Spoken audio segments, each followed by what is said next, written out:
could be, but I mean to that same extent, like it still feels good to like pick up something that is, you know, sort of underrepresented in sort of the community's mindset and actually have it do well. Yeah.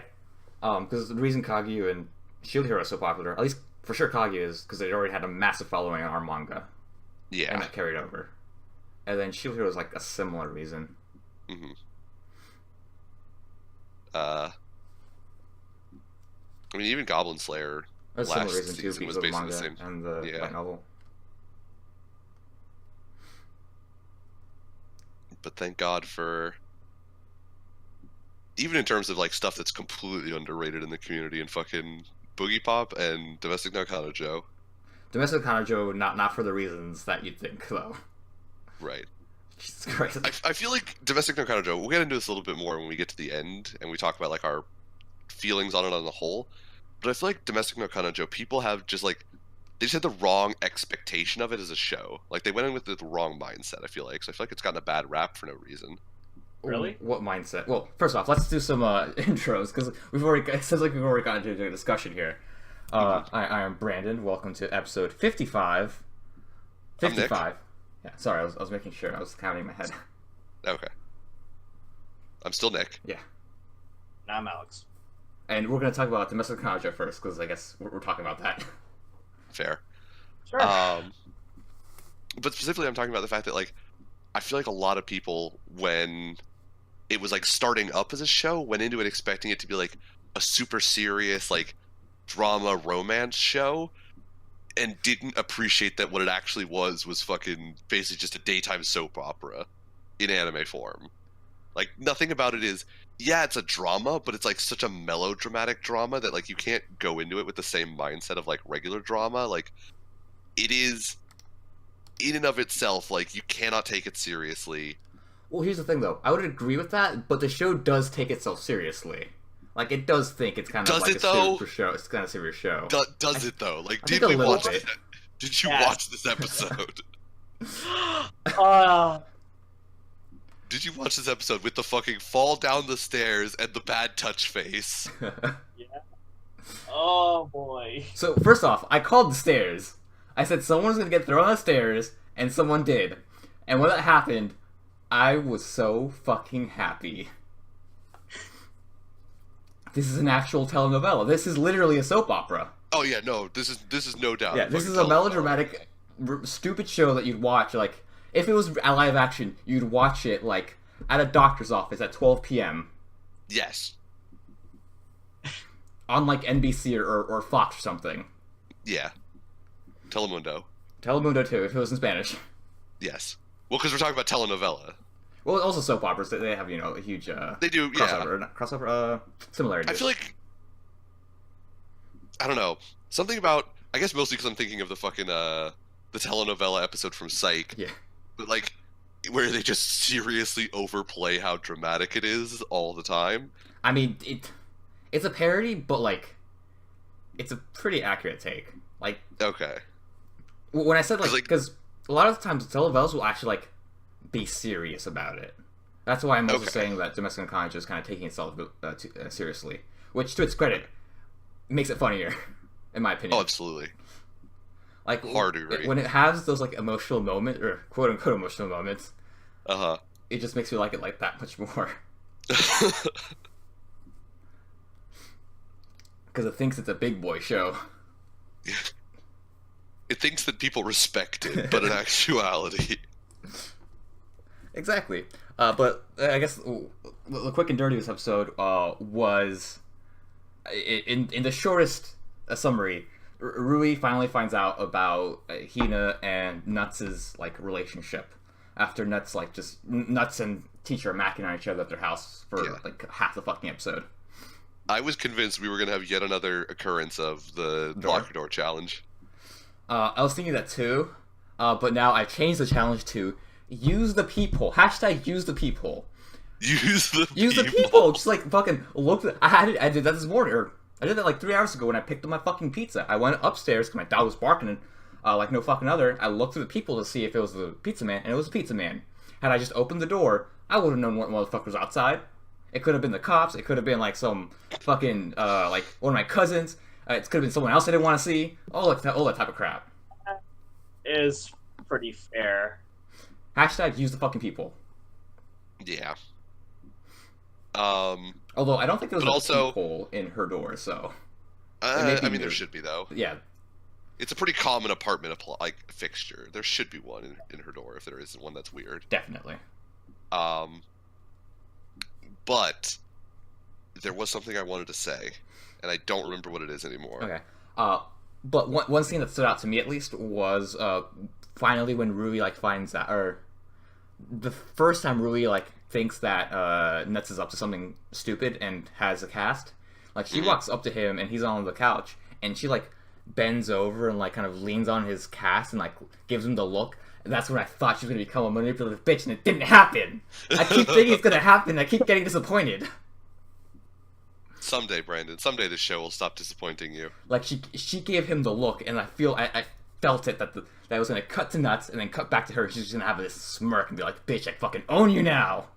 Although to be fair, before she only like suspected the teacher was getting in the way. Now she knows that the teacher is like her competition. Yeah. So she could become more of a manipulative bitch from now on. Don't make me excited, Nick. Don't do this to me. I'm just saying, it's a possibility. I want you to be right. Just like it's a possibility that Dr. Danny was dead. Fucking Dr. Danny. But jokes aside, the thing that I was going to bring up was that fucking... I don't remember how many ABC episodes ago it was, but it was like 3 or 4 where I tried to show out for my boy Nuts and say, like, he isn't that bad of a liar. Like, yeah, he makes some weird decisions, but, like, ultimately, his lying isn't so bad. He's He is a fucking moron. idiot. God awful. How the fuck are you gonna lie about going to someone's house and not tell the person that you're gonna lie about it? Yeah. Well, sorry, the person being his friend Fumia. Like he didn't tell him. He Right. even says, "You could have just told me, and I would have backed you up, dog." And that was it. That was it.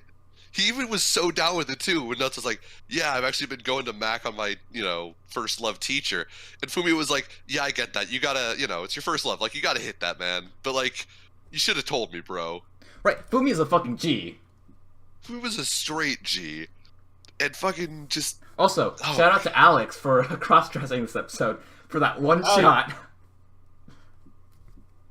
Okay, like... So you mentioned that we've been skipping, like, some amount of arcs or just chapters in general from Yeah, the manga. that was one like arc in 3 images, I think. Like, watching that, I was like, I could guarantee that was either at least 2 chapters of, like, fan service with the maid cafe thing, if not a whole arc in and of itself that I now have no idea what it was about. Also, like it felt like the episode ended there because bring back what we talked about last week when you said that the episode like ended multiple times towards the end.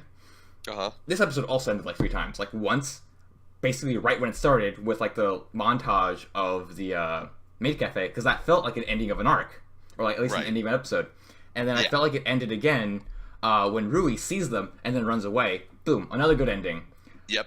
And then there's the actual ending where they're talking to each other and she says, "You're a liar." End. Yeah. Yep. It was weird. It was also... It always throws me off because it has, like, 2 credit sequences, essentially, with, like, the animated credits Yeah. and then just, like, the text credits. So the ending is, like, significantly longer than a normal show's ending. And so usually whenever Domestic Nakanojo starts to have an ending, I look at how much time is left to decide if it's a real ending or not. And so the third ending threw me through a loop because I looked at it and I was like, oh, there's still like 4.5 minutes of show left. We're nowhere close to the ending. And then it went to credits and I was like, what is... Oh, that's right, double ending. Fuck, it gets me every time. Every time. But in terms of we haven't talked about it in a while, but in terms of the Grav Idols, I was going to bring this up last week, but I'm pretty sure that the one in the blue is supposed to represent Rui, and the one in the white is supposed to represent Teacher. Oh, because the last one was blue and the liar line was Yeah. spoken by Rui. hmm That makes sense. And this time it was white, and it was Hina's voice actress saying something. I believe that. Yeah. That's why the blue one has no boobs, Exactly. which is kind of a lie. I don't remember. She got a great ass, though. I'll have to look through. I'll have to look through it again. Um, I was convinced we were going to get back-to-back bath scenes in this episode, but fucking we got bait and switched by fucking Rui. Well, even then, by the time that things got hot and heavy, they didn't want to take a bath either. It's true. But still, though, like, the promise of double bath scenes was like... To make up for all the times we didn't get a bath scene. Right. I was like, maybe they're going to try and get it back to ending, 12 episodes, 12 bath scenes, the ultimate dream. I guess we should also mention that a plot point is that Nuts breaks his leg after he falls down the stairs. Yes. That is actually a major plot point. And the reason Rui finds out that he's just going out with Hina. Yes. He breaks his leg in his fucking Acme Dynamite tumble down the stairs that included like a 540 barrel roll in the middle. He breaks his leg, or hairline fractures his leg, and is in a cast, and so as part of his like, I'm in a cast and can't do anything, Rui has to come in and help him give him a bath, which then resulted in my favorite reaction face when she gave him a reach around and full on gripped his ham sword. Well, she didn't know she was giving him a reach around. She didn't know she was giving him a reach around. She went for the soap bottle, but instead came up with a fistful of dick. And that reaction face was championship tier. Oh, that killed me. Like, I died for about 5 minutes. I could not continue the episode for a while. I legit had to like... Just pause it and like give yourself a minute. I had to like lay down on my desk and I was like, that was awesome. I didn't see it coming. Like, that reaction face was amazing. See, it's decisions like that which kind of really give shows a personality. Yes. Probably not the right personality for this, like, maybe for the type of show it wants to be. Mm-hmm. But, like, I definitely like seeing stuff like that. It's a little vibrant. It makes it a little less generic. Yeah. Like, a lesser show would have just gone with, like, a chibi shot or something like that. Or, like, a, super pan out, like, you just hear him going, like, ah! Which, by the way, happened this episode. What? The fucking face with the fucking, English teacher. We find out that he's, not Nuts' favorite author. Oh, right. Yeah. The entire thing was, like, 100% predictable. Like, I guessed every single beat that was gonna happen. Oh, yeah. It was so stupid. Also, green-haired, totally boning the fucking teacher. The Quiet Library president of the literature club you're talking about? Yeah. You think? I wouldn't say that, but wants to. Very super fucking obvious. Oh, wants to, absolutely. That, or he, or not wants to? I think wants to is enough, yeah. We don't know enough about her. She shows up like twice, so whatever. I'm pretty sure she wants to. She wants to get it in with him. I think... From what they've shown us so far, the teacher seems like very like working adult. Oh, but everybody in the show is sort of an asshole. Actually. Everyone's fucking weird, yeah. Like, you can never really just... The only two adults that are, like, okay people are the parents. Yeah. And that's it. That's true. Maybe I'm wrong. Maybe I'm giving him too much credit. We also have Master, and Fumia technically, too. And then we've got the waitress girl. But she doesn't really have any real part. Yeah. We have Fumia and Master, and that's about it in terms of like solid people. But there's so many people who are kind of douchebags in the show. The entire like actual like the central cast fucking asshats. All of them. I want to believe that the teacher like respects student-teacher boundaries because he seems like a pretty solid like, I understand the real world like working adult kind of thing. And at the same time, I accept that this show has shown me that like nobody actually has that understanding. Everybody's a fucking savage.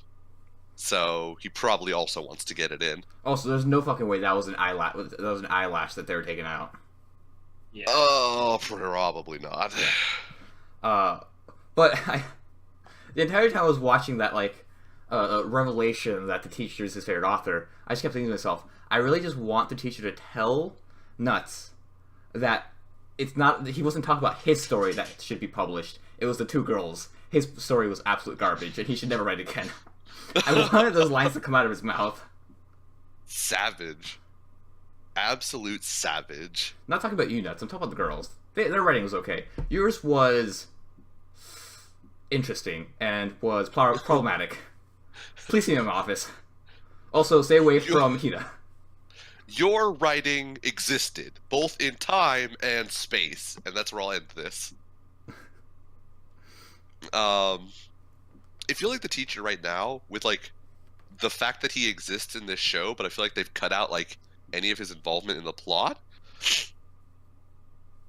The only reason he exists as a character is basically just to be the person who gives Nuts like the push to become an author.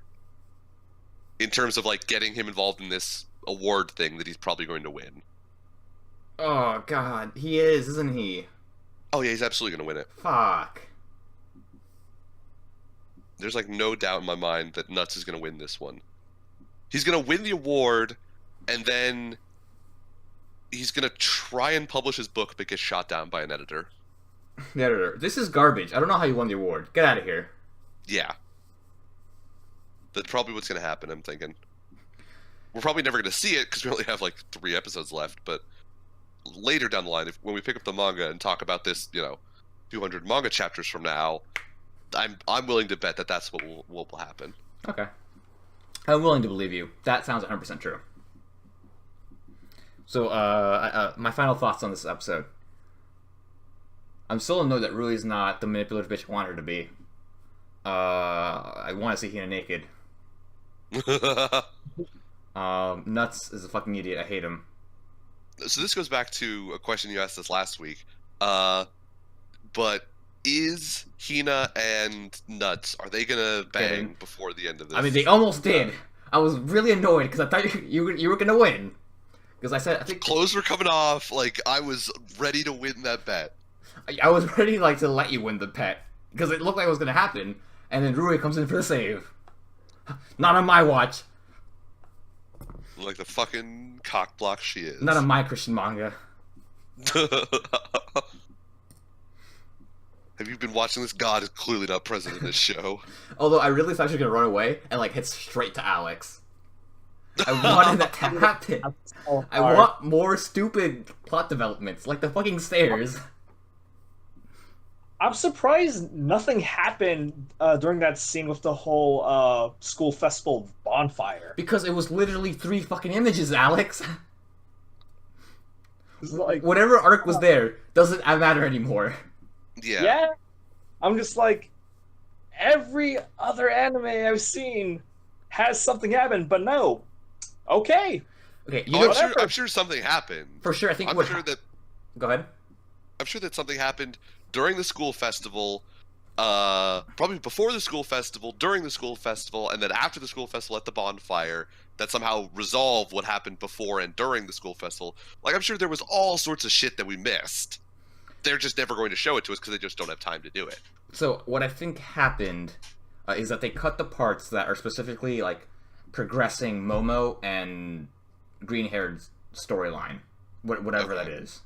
Yeah, I think those two were like probably the focus of this arc, of the school festival arc. And because we're really focusing on Rui and Hina in this show, they just decided to cut that out. Which, to be fair, that's kind of an okay way to like adapt something. Although it doesn't make sense they would keep the stuff about the festival in, because like we didn't know about this beforehand. Like they could have just not shown us that, and we wouldn't have been none the wiser. That stuff got cut. I think you're right. I don't remember them. I don't remember if they did or didn't mention the school festival last episode of the episode before. Oh, they mentioned that they were going to like sell the school, the publication thing. Right. Yeah. Well, okay, that was the other thing. They needed to have the publication though. Yeah. They needed to publish it so that Nuts can win the prize. No. So that was a publication for the school itself. And then the teacher reads it and says, hey, I read your shit. But Nuts is in the publication, so the teacher has to read it so that he can get him into the thing. Like, ultimately, the point is so that Nuts can win the prize. Yes, but I'm saying the stuff with the festival, it still isn't necessary. Because he already wrote it and, already presumably showed the teacher. Right. So, I don't... Oh, you're just saying you could just cut out the publication altogether and just have him show the teacher, or the teacher finds cut out the somehow? festival. I'm saying cut out the festival, not the publication. So they just publish a book. Well, I feel like that's just not I don't know. I'm thinking back to what was it called? Hyoka, where they also have the publication that they sell during the school festival, and I don't know if. But there's stuff happening there though. We actually saw things. Yeah, no, but the reason I'm bringing it up is because like I don't know if clubs do publications during like non-school festival times. Well, no, what I'm saying is like they could have still just told us we did this publication, festival's over, and then that's it. Like the festival happened, whatever. I mean, that's basically what they did. I guess Except so. for they just gave 3 screenshots with it. Yeah. Instead of having somebody say, that was a good school festival, they just showed us 3 screenshots of it and basically said, it's over now. Yeah. Yeah. So, I mean, I think they did it as best as they could in order to get the publication out, but it was really bizarre to see. Because it just felt like they were skipping, like... It just felt like they were skipping content that was interesting, basically. Yeah. The reason why we're watching this show. So, I mean, nothing that happens is important, really. It's just fascinating. I'm saying important to the plot of the story. Is there a plot? It's just random romances. Kid tries to get it in. I'd be okay with To him his trying to teacher. get it in with the green-haired girl and Momo. I'd be okay with that. Also, I'm pretty sure like more girls get added in. Oh God. Wow, really? I'm like almost 100% sure. I remember seeing a cover for some like black-haired girl with short hair that I saw, and that does not match the description of any of these 4 girls we see. Black hair and no boobs? I don't know. This was like a crossover thing they did with one of the other manga that I'm reading, and this was like a chapter 100 something. Like it was a crossover, and it happened around chapter 100 that was published for Domestic and Kanajo. Okay. And presumably they had sex, I think, because they were like, "Whoa, let's do it again," something like that, or some joke like that. I don't remember. Solid. But anyways, this show's such garbage. I love it. It's pretty trashy, I'm gonna say. Yeah. But it's fascinating. Manga's even trashier, by the way. Awesome. I was not prepared. Like people told me it was gonna be trashy. I didn't believe it'd be that trashy. How many chapters of the manga have you gone through? I only read like the 3 from like 2 weeks ago. Oh, okay. So you didn't even start like at the beginning, you just read Yeah, I some read stuff? right when she's like right when the teacher's touching herself, and like 3 after that. Okay. I got you. That's basically it. And then what else? And then some other stuff that I saw was like just there's posts on our manga about like side chapters, which are like quick gags and stuff and covers. Oh, okay. Which those are also pretty fucking trashy. They are lewd to the extreme. Solid. This manga clearly knows what it's about. Yeah, and it's not about being serious. No, not even sort of. So, let's move on from our wonderful discussion of Domestic and Kanajo and how well it's being itself. Yeah. To Shield Hero. Alright. Shield Hero for the week, succinctly summarized, is the Shield Hero runs around the country and realizes that everything kind of sucks because the other heroes are idiots. And then he goes back home and tells it to their faces.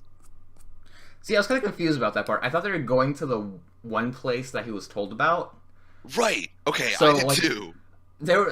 So the cut when he goes from the tavern to outside, I thought the tavern was somewhere else, just completely. Yeah. So when he just is outside with the blacksmith, I had like whiplash. I didn't know what the fuck was going on until I realized they went back to the capital. Yeah. So that part was a little Bizarre. off. But ultimately it does make sense because he did say that they didn't have enough time to go to wherever they wanted to go. Right. Which kind They of didn't have time to make it to another country. which kind of confuses me as to like why they traveled around. It was for the slave master, right? For the slave owner, like he wanted him to do something, but I don't know what it was. He wanted to see if the slave master could. No. So the slave master gives him a quest, and then presumably he does the quest, but I don't know what it was. Like I don't know why he left the capital. I'll be honest, I don't remember. right? Like, I can't think of the reason. I don't know if it's because I just wasn't paying attention, or if it just wasn't completely explained. I don't think it was very well explained. Like, he just kind of Yeah. leaves and goes and sees some stuff and then comes back. Like, there wasn't, as far as I can remember, there wasn't like a clear description given as to why the dude left. Okay, because I was under the pretense that it was because the slave master, the slave owner, was like telling him to go do something. Maybe. You might be right. He may have given him some undefined quest that had him go outside, but I don't think they ever said what the quest was. Maybe it was important. I don't know. Because unless they skipped an entire arc that I'm thinking that I thought was coming next, which I don't think they did, nothing happens in this chunk of time. Like, basically what we saw is all that happened in the light novel that I remember. Okay. Basically, the biggest things I got from this episode was he can't level up. Well, he can't class up at the church in the capital because they're still being dickweeds. Yes. And next episode we're getting the wave, and you also get the little posse in the wave. Right. And that's basically it. And in telling the other heroes to their faces that they were, stupid dumb idiots, the bow hero was like, "You're a stupid dumb idiot," and the sword hero was like, "You might be right though. We might be stupid dumb idiots." To be fair, the sword hero didn't know that like the carcass was going to become like some fested thing that like gave everyone diseases. Yes, but at the same time, I mean, it is a massive the shield hero carcass. said, it is a carcass, and rotting carcasses do carry diseases, so you should be able to figure that one out. Yeah. Are we the Like, I baddies? understand that we don't have dragon carcasses here, but like rotting cow carcass, you don't just leave it in the side. You don't just leave it in a field. Like, you have to fucking go burn that shit.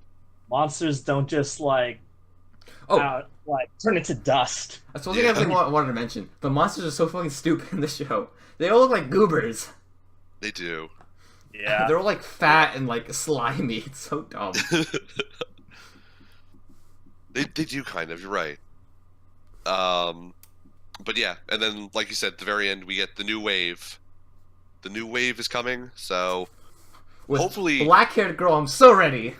with glass, yeah. Fan bitch. But it feels like I'm kind of wondering now if Shield Hero is doing sort of like the Boruto thing of like, we're going to use all of our money for like The cool 4 shit. or 5 episodes, so we need to coast in between these 4 or 5 episodes.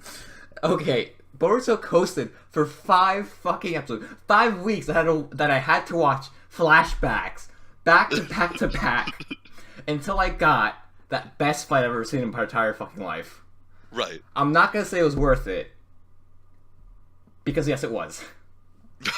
I'm not going to say it was worth it, because the world already knows that shit was so hyphy. It was. It still doesn't.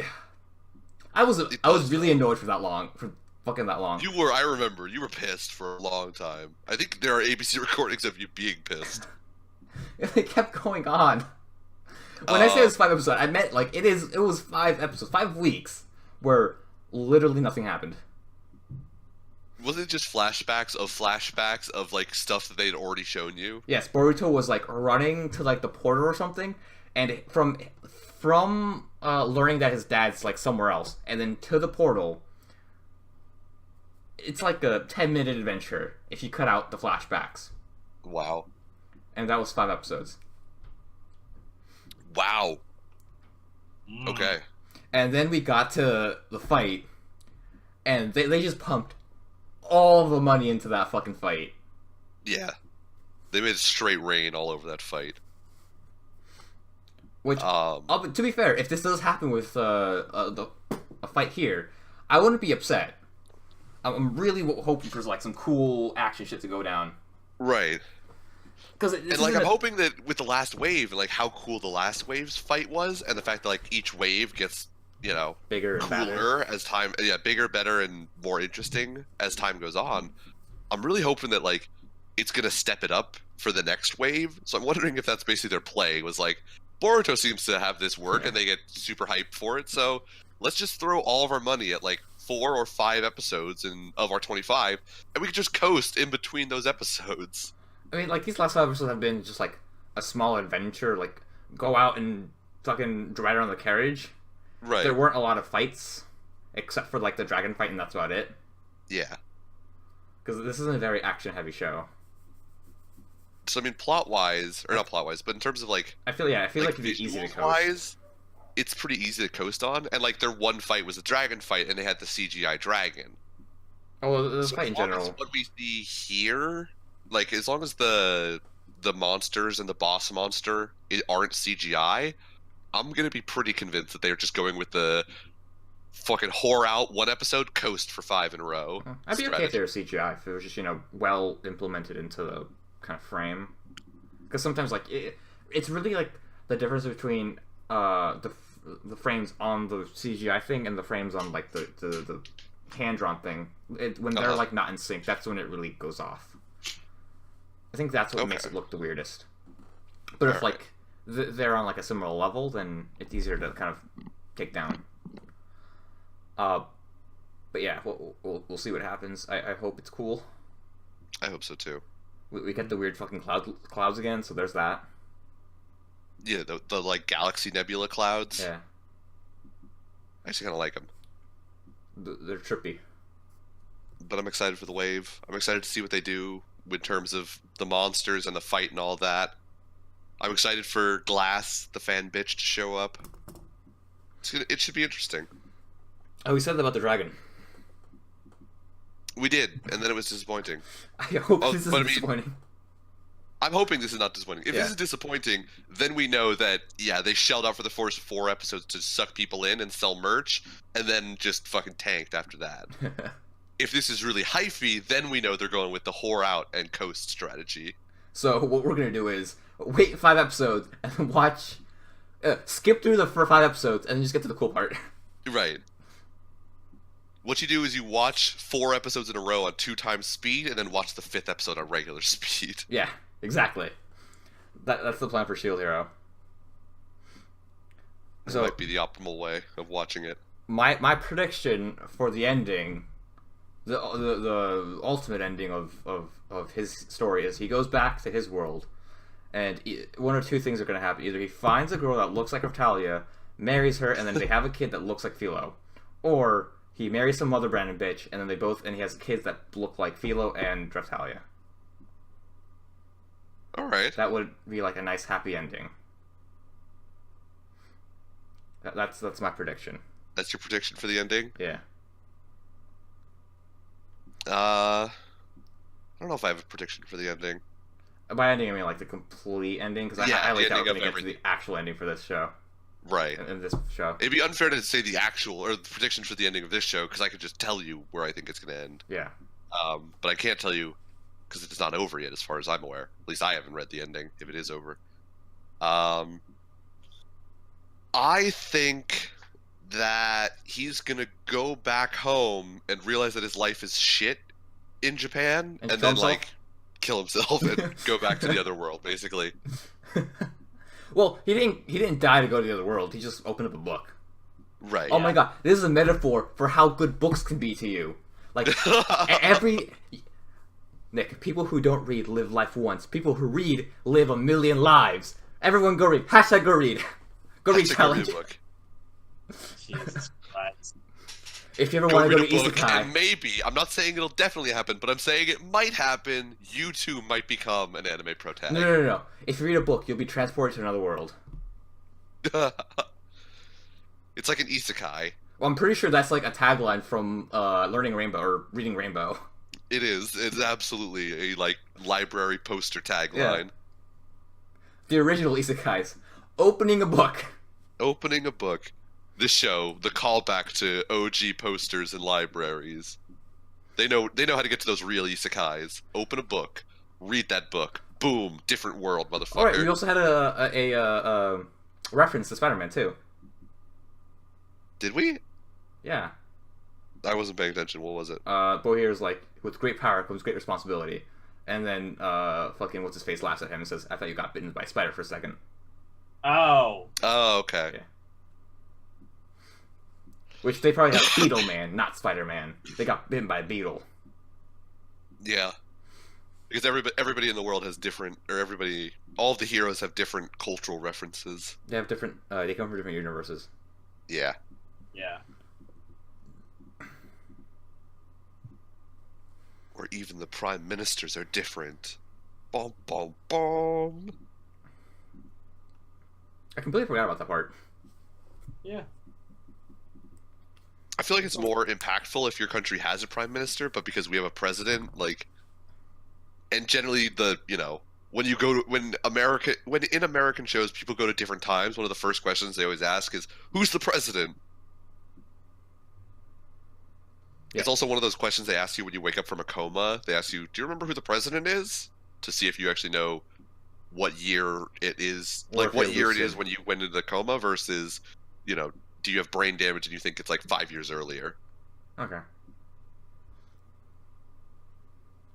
Oh, my neck. But yeah, Shield Hero, it's It's ramping up to be good again, I think. We'll hopefully, see. but it's definitely towing that line. Yeah, It's towing Yeah. that line of mediocrity. it definitely is. It's on the verge of being a bad show. Do you think it'll get a Or second or at season? the very least an A disappointing show? overhyped show. Overhyped? Okay. Overrated? Yeah. No, no. I would say overrated if people were saying like this was the best show out right now. Yeah. I think at the moment all I'll say is overhyped because people are. I don't know. Because I would mostly because agree. it's a 25 episode.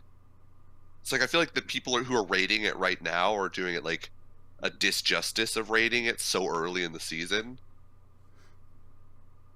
Also, yeah, never really rated a show till it ends. Yeah. Because I mean, realistically, they've only seen like barely Half, more than a less than half. third. Oh, yeah, that's it. I don't know how numbers work.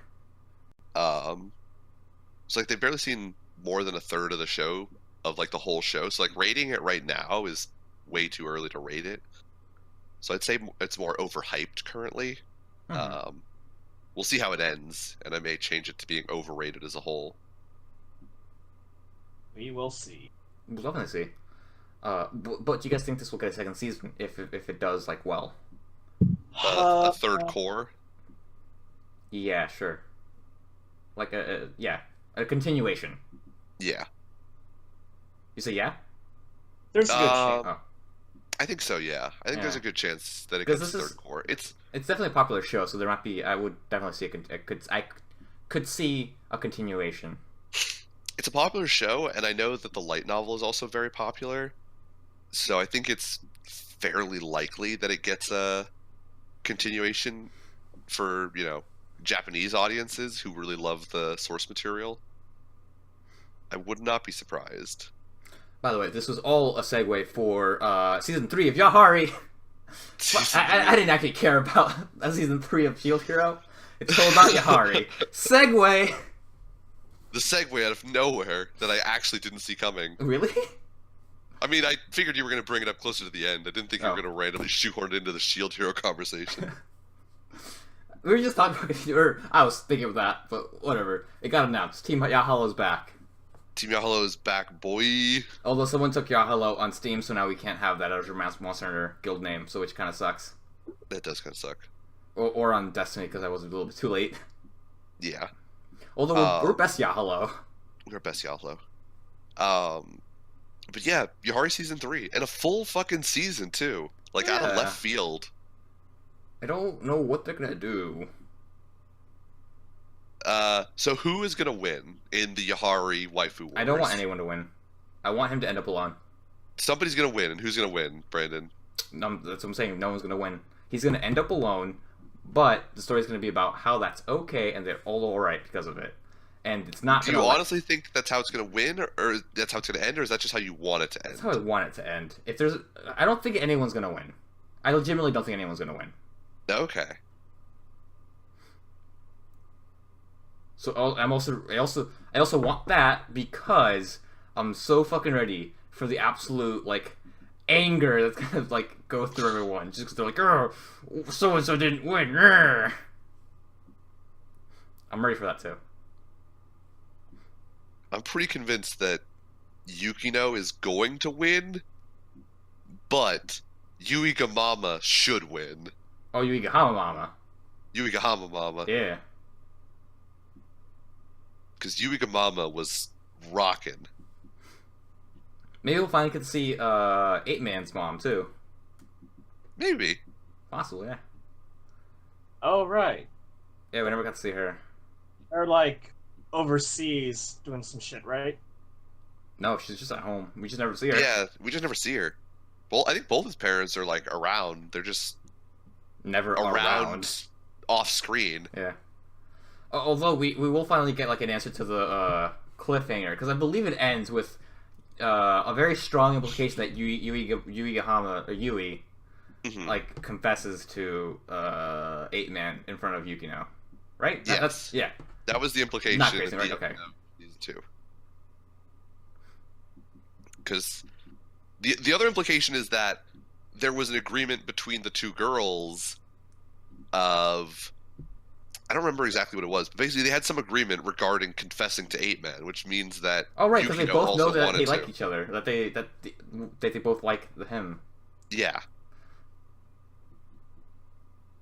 Well, we'll So there's a strong implication for a love triangle. no, we'll see what happens. Because it's getting a season 3 apparently. I'm excited. I'm ready for everything Despite to the burn in fact that it's chaos. going to be fucking all of Reddit is going to flate it for 13 weeks. That's also why I don't want anyone to win. That See is them totally wrong. fair. I can respect that. Because I believe at the core, it is a show of just about a weird teenager just growing into, like, just becoming himself. And people are, like, taking it way too seriously. How it's, like, so massive, like, oh my god, keep making this joke. Like, a massive commentary on, like, society. It's just about a kid being weird. Like, that's all it fucking is.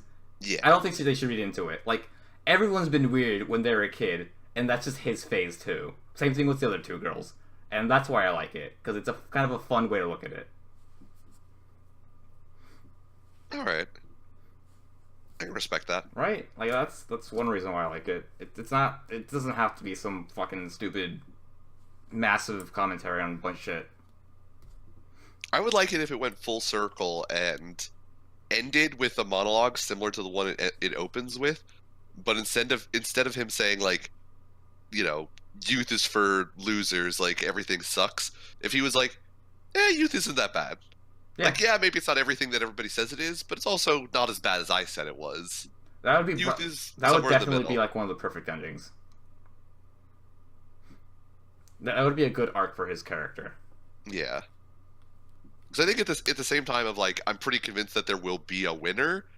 In terms of like a story, and from a story perspective, I kind of don't want there to be a winner, and I do want him to end up alone. But like you said, Being okay have him with just it. be okay with who he is now, Yeah.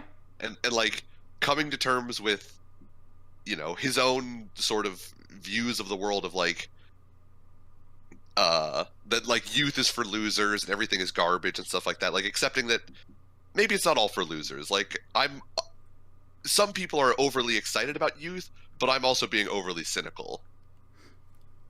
I would. I think a good middle ground for his character would be the best ending point. And then another like ending that could possibly happen, which would fit in with that sort of deal, is if he gets with his kohai, the one orange haired girl. Oh, Uh, God, I forgot her name. I don't remember her name right now, but I know who you're talking Yeah. about. The one who likes the blonde-haired pretty boy. Well, not anymore. Not anymore, Yeah. but did when she was introduced. I'll say. Yes. Um, That would also kind of work. It would. It would be an interesting. It would be an interesting ending, but I think it could work. But ultimately, the just him ending it alone, much better. Or either okay. Here's the thing: him ending with Hayama, like becoming friends with Hayama, and like just being friends, being okay friends with him, is another way it would end. And it actually at least be a good ending, in my opinion. But we'll see what happens. It's never possible that it sells out and just like he actually chooses both of them, and like they just like have some The harem ending. polyamorous thing off to the side. That would be the most interesting ending because I feel like so few animes in which there are like honest to god waifu wars have like the, you know, the actual subtext. harem polyamory ending. Yeah. That would be the most amazing finish to this. So let's go ahead and talk about something a little bit more serious. All right. Boogie Pop, I guess. Sure. Despite the fact that in this serious show, Boogie Pop fought Godzilla. Yep. God, I love this show so much. She fought Godzilla, and then Godzilla promptly turned into a Stegosaurus? Kind of? Sure? What? It turned into it turned into its alternate personality. Yeah. Boom. This show is multifaceted. Like, it continues to, explore its themes. But yeah. God, okay, in this episode, how do I... It's always really hard to nutshell Boogie Pop. Yeah, Boogie Pop is very hard to nutshell, because, especially this episode, when there's, like, 4 different sort of, like, arcs that are happening, or, like, character plot lines. Yeah, but, like, some of them aren't important, but they might be important later. Like, the whole thing with the one girl next to the railway, like, is that important? I don't know. I don't know. It's interesting. I really like how they're, like, treating kind of her guilt about it. Uh-huh. But, like, I don't know if it's important. I don't know if we should pay attention to it. Fucking the whole thing with the girl, with the president of the, God, what's it called? Of the committee, of the moral committee or whatever. Yeah. Like, she has this weird thing where she goes, like, back into the weird world and, like, sees all the mannequins again. But that also happens to the other two. It's just so bizarre. And he gets a call from Nagi's brother for some reason. It's all a picture that, like, has to be viewed. Right. Yeah, it's trying to describe a painting. Because I don't know how words work and I can't describe, like, images. Yeah, fuck. Regardless, coolest thing that happens, Boogie Pop fights Godzilla at the end. Technically, yes. Zoragi.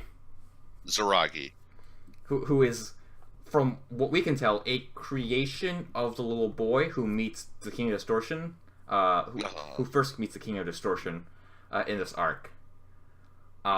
He views Zoragi as his dad, kind of, but not really, mostly because he didn't know his dad, so he kind of just made up this thing. Right. And then, like, it's supposed to be, like, his alternate personality, kind of, but not really. It's supposed to be, like, this thing he admires. I don't know. It's all real weird. Yeah, despite the fact that I feel really confused, like, I still really like this episode. Also, some of the, like, action scenes were really nice. And, like, I'm sure when we get, as we get closer and closer to the end, somehow I'll be more confused right up until the last episode, where it'll be like, hey, idiot, this is how it all ties together. And I'll be like, damn, now I understand that makes everything. Sense. And in reality, I'll still understand nothing, but I'll be convinced that I understand things. Yeah. But, like, the rock music also comes back, but now it's, like, physically aggressive rock music. I think the rock music is, like, supposed to be Zoragi. Like, him getting closer. Okay. I think. That would kind of make sense. And, like, everyone who's in the King of Distortion world is, like, in the same world, too, because the girl on the railway can hear Zoragi out in the distance. Uh-huh. Same thing with the kid with the haircut, was able to see Zoragi in the city. So there's that as well. But Boogie Pop also has some weird interactions with the King of Distortion world, because, like, she couldn't see Zoragi when she first shows up. She couldn't see it, but, like, she could tell people inside of it. So it's like, it's physical, but not physical, because there's also, like... I think Zoragi's the thing that created the craters outside in the real world. Yeah. Yeah. Right? Okay. That's what I'm thinking was happening. But I guess to move on from the weird plot and unexplainable shit that happened, there were some good moments where I really like kind of the facial expressions of the little kid. They're very, like, they kind of stood out. How to explain it? He was very expressive. Yes. And I thought that was very nice. Very fun sort of a foil to the stoicness of Boogie Pop. And kind of them playing off each other was very fun in their little interactions. I feel like Boogie Pop and the King of Distortion and like a couple of our other villains have had the same problem, is that they sort of rely too heavily on this face of like casual disregard of that like sort of smug face. Yeah. Well, so Boogie They Pop, rely like, a little bit too heavily on it. that's Boogie Pop's only face. That is Boogie Pop's only face. Kind of smuggish looking. And a lot of our villains also only have that face until like the last episode where they go full on villain crazy. But I feel like they just need like more expressive villains. yes, in this episode though, we hear that King of Distortion might not be the villain. It might be something else. King of Distortion is like looking for something apparently. But Boogie Pop seems to be looking for King of Distortion. This is true. And Boogie Pop only hunts down the villain. Well, what she thinks is least a threat, or he thinks is a threat, or whatever it thinks is a threat. It thinks is a threat to humanity's existence as a whole. Yes. So there could be a lesser threat that it's not concerned with, but it seems to think that King of Distortion is like the major threat and the reason why it exists. Okay. But also, yeah, we'll see what happens. Yeah, it's hard to discuss this because I'm not too sure what's going on either. Yeah, and somehow at the end, like Zaragi actually existed and had like actual powers because, like you said, we saw the giant craters that were probably being produced by it, and so now that power is gonna like tear down the tower somehow. Well, despite the fact that we still have no real idea why the tower even exists. So Zaragi isn't like angry anymore, so it's not going to tear down the tower. Something else is going to tear down the tower now, which I think is the rock music. Some of Zaragi's power has like come over, and Boogie Pop seems convinced that like the power is going to affect the tower and cause it to fall down. Yeah, so part of Zaragi's still angry. Yeah. I remember that now. I'm not too sure. Yeah, we know that the kid is passed out now. Zaragi became a Stegosaurus and just walked away after getting his T-Rex head cut off. Yep. Also, what kid like imagines that fucking monstrosity? I don't know. It had like a Stegosaurus body, but it could also stand up on its legs and then become a T-Rex, and then it had like lava as its main torso. It was very strange.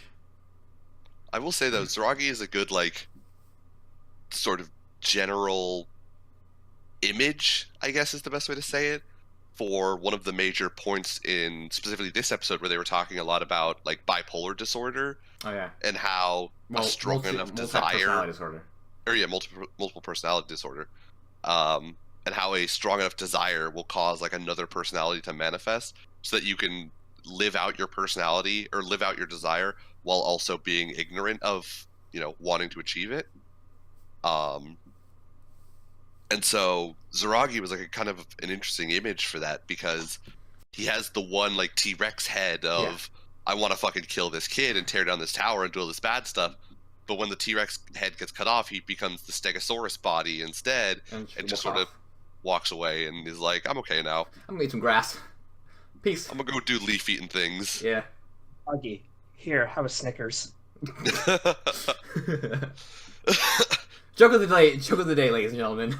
Alex with the Snickers Alex. joke. Yep.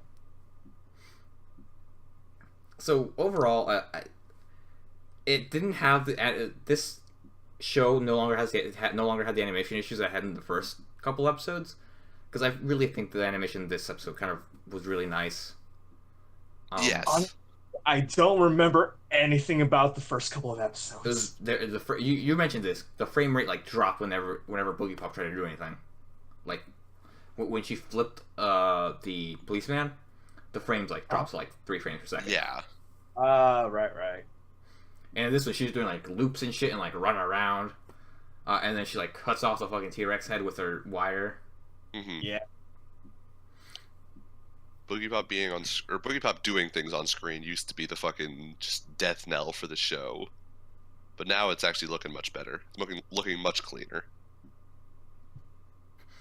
which is good. Also, do you think Boogie Pop puts on the robe because he doesn't want to know that it's actually a schoolgirl? Probably. It's the more realistic version of like the Spider-Man, Superman. I'm wearing my costume underneath my regular clothes. Instead, it's decided why would I wear my costume 100% of the time? I'll just wear my regular clothes, and then whenever I need to go superhero, I just pull the robe on top, and nobody needs to know. I think it'd be pretty funny if Miyashika was just lying about Boogie Pop and she just does this stuff like normally.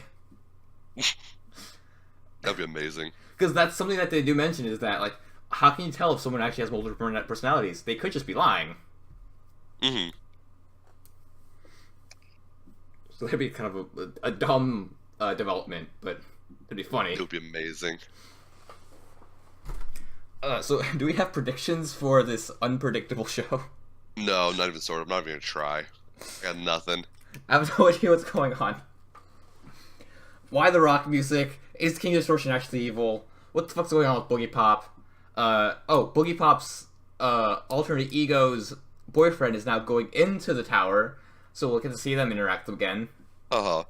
So, I don't fucking know. Oh, also, the mannequin world, is that actually a different world, or is just that a basement? Because that's a legitimate question. It is. Yeah. We're gonna find out, and I have no idea what the reality is gonna be in this show. Hopefully it doesn't make me mad. That's all I I kind of ask. just want Nagi to show up again and be the Fire Witch some more. Right? Oh, man. Awesome. Show up in your, like, bright pink bike suit. I'm like, yo. I love that bike suit. I'm here to fight. I'm here to fight and light it on fire. Ah. I'm here to kick ass and chew gum, and I'm all out of gum. It's from, I believe They Live. They Live? Shit, I don't know. What? I'm here to kick ass and chew bubble gum? Yeah. It's from Duke Nukem. Duke Nukem? No. That's where I know it from. That's a reference to They Live. Like, I'm pretty sure. Let me look this up real quick. Alright. Not because I want to be really right, but because it's just bothering me. Because I'm pretty sure it is. I just... Oh. Huh? The reasons you're doing this. No, it's not actually because I want it right. It's just because I'm now... It's just, like, picking me. It's picking at me. He needs to know. Yeah. He's curious. Damn it. Yeah, it is from They Live. I brought it up before. Oh, okay, interesting. Okay. I only know it because of Duke Nukem, because Yeah. he also says it in Duke Nukem. Yeah, They Live is the story about the guy who puts on sunglasses, and he can see the world for what it really is. Like, it's like ultra consumerist and ultra consumerist and like a bunch of advertisements everywhere. It's a bunch of like weird aliens basically being brainwashing the real humans to do their bidding. And he goes in and just kills a bunch of aliens. Is it good? I've never watched it. I just know that's the synopsis. Alright. Yeah, let me look up the actual synopsis. They Live. A drifter discovers a pair of sunglasses that allows him to wake up to the fact that aliens have taken over Earth. That's it. By John Carpenter? Yep, John Carpenter, who is the director of Halloween and The Thing. So 2 movies that me and Alex have watched and think are good, right? I enjoyed The Thing far more than Halloween. Okay. Yeah. In terms of like scariness, The Thing, fucking awesome. Halloween, I didn't really get scared, but maybe that's because of like cultural differences between like now and back then. That too. When we were watching it, I kind of felt like meh about it. Okay. Because The Thing, like, grotesque monsters are kind of a universal thing, but like serial killers, not so much. I don't know. That music did not help, to be honest with me. What? In Halloween with All right. Well, once Alex fixes his mic, we'll actually find out what he means.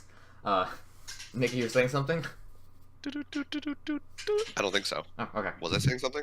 No, I don't know. But anyways, yes, They Live was where that phrase came from.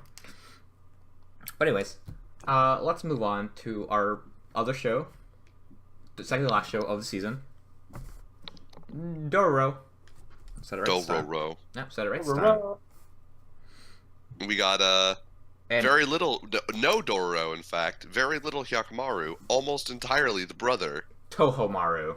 Tohomaru, who is actually sort of a badass. I I kinda actually liked him, yeah. I was watching this and I thought to myself, damn, Tohomaru is kind of a cool dude. I can't wait till he loses his eye. like him. Brandon still wishing eye loss on this poor kid. It's gonna happen. But like, I guess what makes me wonder is how is he going to actually? Is he going to end? Now that we've seen what he's like, I think he might join Hyakumaru. You think? Possibly. I think what's going Possibly. to end up happening is that he's going to become incredibly jealous of Hyakumaru because of his whole thing with the mom, and that's just going to lead him to be like more angry and angsty. I'm pretty certain he's gonna lose his eye first, fighting Hyakumaru, and then find out that the dad is actually a douchebag, and maybe join Hyakumaru after that. Okay, so you think both are going to happen? Both he's going to be an antagonist and then joins Hyakumaru. Yeah, So I think that's possible. because right now he seems pretty convinced that like his dad is awesome. He Yeah, saved the definitely. province. His dad did all this cool stuff. So I think first he's gonna find out that his dad is actually a douchebag, and then he's going to, or first he's gonna fight Hyakumaru. Then he's gonna find out his dad is a douchebag, and then he's gonna join Hyakumaru. Okay. That's what I think is gonna happen in order. I guess a possible branch might be that that does happen. He does find out that his dad's a douchebag, but still decides to kill Hyakumaru because if he kills Hyakumaru, the demons come back, and he thinks that'd be better for everyone else. That would be interesting. Especially just because it then sort of leads into like, how much is it worth selling one person for everyone Yeah. else to be, Yeah. There's not definitely shit on by environment? yeah, because there's definitely like that good ideological like headbutting, no ideological like Question? question. Yeah, I guess question. That could be explored by both of them. Uh-huh. So it could definitely do that and be very interesting. It'd be a very interesting decision by the show to go there. Yeah. But to quickly recap this episode, Tohomaru it now knows that something is up about a baby and his father. He doesn't know what the actual connection is, just that it's something that his father's trying to hide from him. Mhm. He confronts his dad about it. The douchebag says, "Nah, fuck you, get away from me." And Tohomaru runs away to his little pry spot, where he finds out that the villagers of this small lake village are being terrorized by this giant crab. He decides that he's going to kill the crab for the villagers because they're basically completely destroying their livelihood. Completely unaware that if he does kill the crab, all the lush greenery and like the nice area around the village is going to basically turn to absolute crap. Right. So his first plan to kill the crab is to go out in boats and then tie like the parts of the boats to trees on the shore, and then basically just hack away at the fucking crab. That kind of works. The crab is able to basically get out of danger, goes back underwater, and then everyone retreats. That is when Tomaru's kind of feeling not very confident that he can kill the crab. But when he's talking to his two little underlings, he sees that there are like little lakes, inland lakes, shoals. Yeah, bays off to the side. Yeah, bays off the side, and he comes up with an idea to create an artificial bay with no water, lead the crab into it, and then dump out the water to the other shoal so that they can fight it on dry land. Yep. This works for the most part. They beat the shit out of the crab. The crab apparently is very smart, grabs a stone, and breaks one of the dams so that water rushes back in. Yep. During the ensuing flood, we see that one of Tohomaru's underlings is about to get eaten by the crab, and out comes Hyakumaru, slashes the crab, and then Tohomaru is able to slash the mouth of the crab to save his friend. And that's Yes. about where it ends. It ends with Tohomaru and Hyakumaru finally meeting, and Hyakumaru's like, I see bitches everywhere. And that's it. And specifically, they make eye to prosthetic eye contact while Tohomaru is like sort of in the boat sailing away and Hyakkimaru is standing on the bank. And he gives me, it's one of my favorite lines. Yeah, who the fuck is you? Alright, bye. Yeah. There were a lot of things about this episode that I either found funny or sort of interesting. Because I kind of expected Tohomaru to be like the classic, like Angsty sort of douchebag. yeah, well, not just angsty, but like sort of evil lord type character Okay. of like not understanding the plight of the average citizen.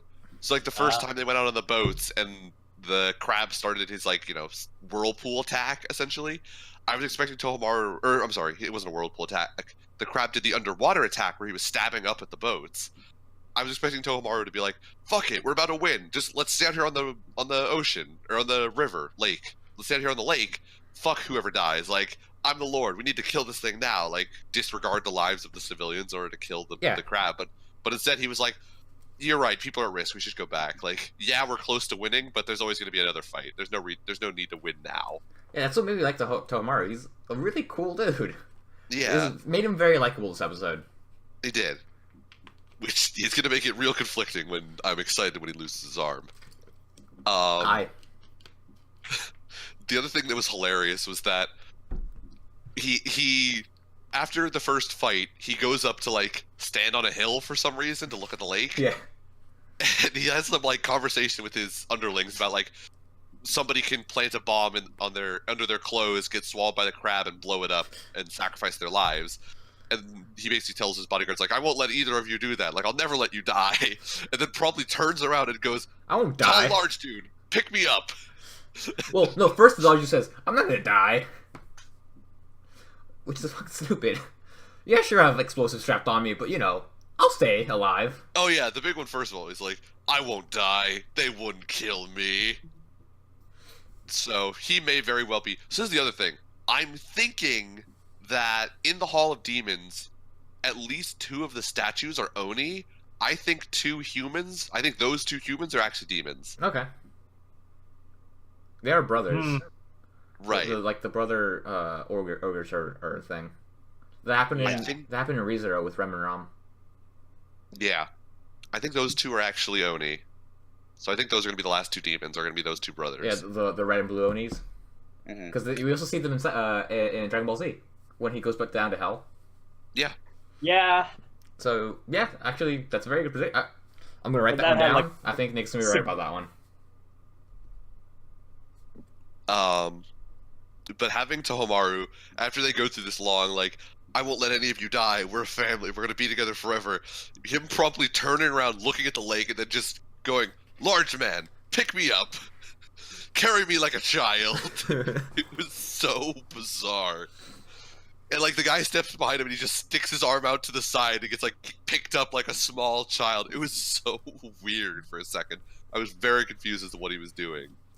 But he needed the extra height so that he could see the inland bay. Mm-hmm. But it was a very bizarre scene when I didn't know what was happening at first. Yeah, I was a little confused as well. But other than that, it was sort of interesting to see like how much other people struggle with these demons, considering the fact that we've basically seen Hyakkimaru like virtually one hit kill some of these enemies. Like Hyakkimaru his fucking hand swords are fucking badass compared to this Tohomaru's like legit sword.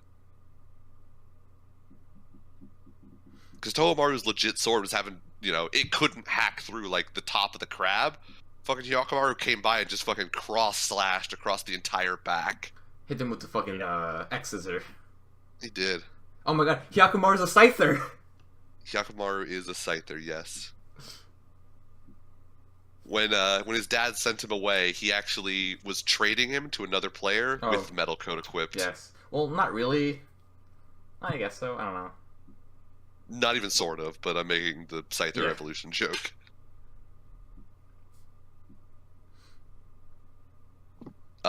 So here's another prediction. I think might happen. Tohomaru doesn't know the baby was a baby from 16 years ago. He just knows that there's a baby. Right. I think he thinks that this baby is now still a child. Right? And No, because there was that guy they Yeah, drugged. oh, did he say 16 years ago? yeah. Well, he talks about going to find a guy with prosthetics, doesn't he? Uh, I think he just he says meant, he's looking for a baby and a midwife. yeah. I know he's has Is that. that it? Okay. I don't know if that's it. My theory, Alex seems pretty convinced, so my I'm looking yeah, with okay. Alex. My theory hinges on that thing. So if that is what he just said, if that's the only information he was told, I then Tohomaru's going to confuse Dororo for the baby. That would be okay. Hmm. That's a solid prediction. I'm also trying to figure out why the show's called Dororo. Because he's the one doing all the talking and the carrying of the show. For now, yeah, that's also true. Hyakumaru has had 4 lines and like a combined maybe 10 minutes of action in the show. Dororo carries the rest of it. I would say Dororo is definitely like the emotional center. Yeah. Yeah. But Dororo could also become more of a plot point later on, or like more involved in the plot as time goes on. So I wouldn't be surprised if Tohomaru confuses Dororo for the child and stuff happens and things go wrong with that. That would be weird. Explain. Just with the whole, they, like the dad and the soldier, whoever they drugged, they're talking about a baby, and what is it? Well, the dad knows that the baby's no longer a baby. Like he's seen Hyakumaru. He knows what he's looking for now. Because he got the ghost vision. Yeah. Yeah, the ghost vision. And I think the guy he sent like understands that too. Like he's looking for a misshapen person, basically, like someone with bad defects. To the extreme, yeah. Yeah, I think I'm just like assuming characters know other shit because other people have said it. Yeah, definitely. 'Cause I'm also assuming that that he's not looking for like a literal baby. Yeah. So, but who knows? Well, overall, Tomomaru, pretty cool dude. Can't wait till he loses that though. Okay. I'm liking him. I'm gonna like him a lot more with one eye gone, but I'm liking him right now. And I believe that only leaves us with one show left to discuss. Kaguya. Kaguya. So, the first skit, I guess, skit or gag or whatever, Uh-huh. has been my favorite one so far. With the cake? With the cake. The cake shit had me just. I loved it so much. It was good. I don't think it was my favorite so far. Just all the yelling that was going on, they're being so pissed off at each other. It was funny. It was alright. It went on a little bit too long, in my opinion, is the thing. Okay. There was a little bit too much, like, in the middle, pointless yelling.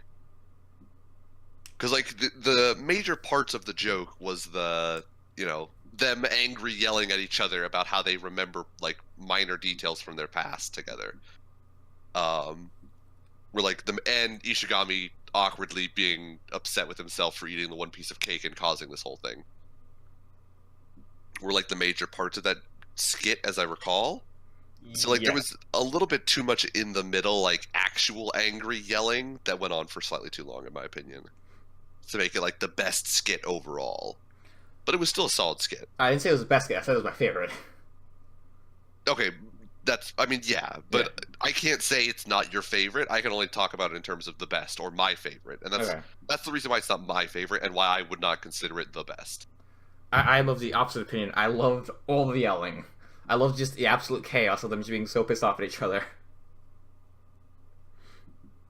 I appreciated that in terms of, like, the skit titles, it went from Kaguya won't forgive to Kaguya wants to forgive. Which also, I think this is a little bit more of why I liked the second skit more than the first skit, was because fucking Ishigami's like side commentary was awesome. It was pretty funny, but he also was still kind of a creep. Oh, he was absolutely a creep. That's also why I would not say this is my favorite, but fucking Jesus, it was awesome. It adds on so much. Oh, I love it. He's a very bitter person. I mostly just love, like, whenever it would cut to Ishigami, he would basically be talking to Kaguya directly in whatever she just said. And so the cut to him where it just goes, Baka, shut up. So good. You're dumb. Who needs women anyway? She probably went home and touched, let's take about 20% off there, Ishigami. Pump the brakes. I also like the president's commentary on Ishigami's commentary. Like when he asks him the question, he just goes off, and it just cuts to the president saying, "Oh no, I started something." I also like the little reversal where Kagi's asking the girlfriend of the boyfriend who asked the president for advice. Yes. It's a very fun little gag there. Yeah.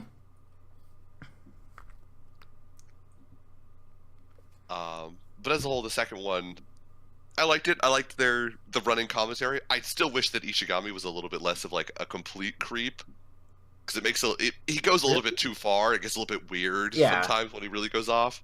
For the most part, he's pretty solid, and I kind of like it.